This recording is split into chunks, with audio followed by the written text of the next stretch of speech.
Chapter 11.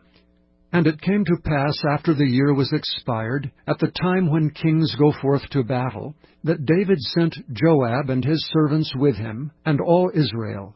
And they destroyed the children of Ammon, and besieged Rabbah. But David tarried still at Jerusalem. And it came to pass in an evening tide, that David arose from off his bed and walked upon the roof of the king's house. And from the roof he saw a woman washing herself, and the woman was very beautiful to look upon.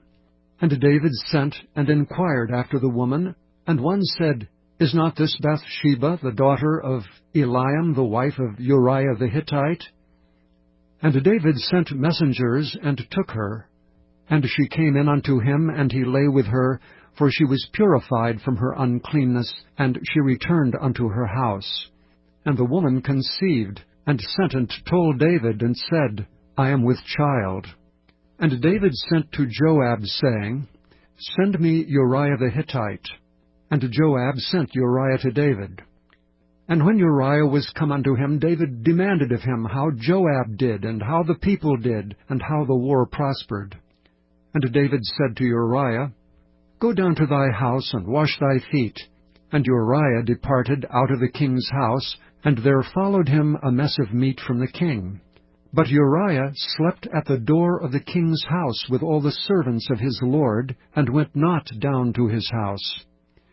And when they had told David, saying, Uriah went not down unto his house, David said unto Uriah, Camest thou not from thy journey? Why then didst thou not go down into thine house? And Uriah said unto David, The ark and Israel and Judah abide in tents, and my lord Joab and the servants of my lord are encamped in the open fields. Shall I then go into mine house to eat and to drink, and to lie with my wife? As thou livest, and as thy soul liveth, I will not do this thing. And David said to Uriah, Tarry here today also, and tomorrow I will let thee depart. So Uriah abode in Jerusalem that day and the morrow. And when David had called him, he did eat and drink before him, and he made him drunk. And at even he went out to lie on his bed with the servants of his lord, but went not down to his house. And it came to pass in the morning that David wrote a letter to Joab, and sent it by the hand of Uriah. And he wrote in the letter, saying, Set ye Uriah in the forefront of the hottest battle, and retire ye from him, that he may be smitten and die.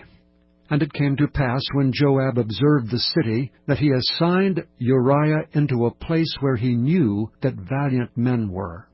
And the men of the city went out and fought with Joab, and there fell some of David's people, of the servants of David, and Uriah the Hittite died also.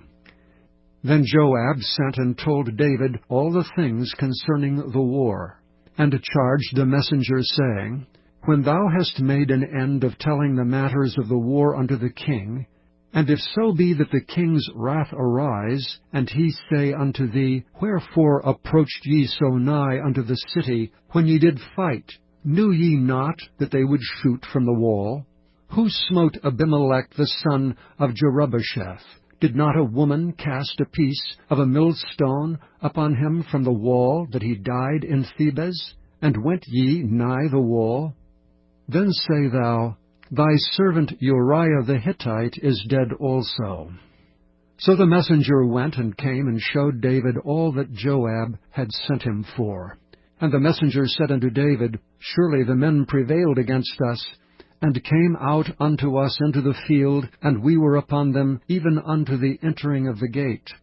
And the shooters shot from off the wall upon thy servants, and some of the king's servants be dead, and thy servant Uriah the Hittite is dead also. Then David said unto the messenger, Thus shalt thou say unto Joab, Let not this thing displease thee, for the sword devoureth one as well as another. Make thy battle more strong against the city, and overthrow it, and encourage thou him.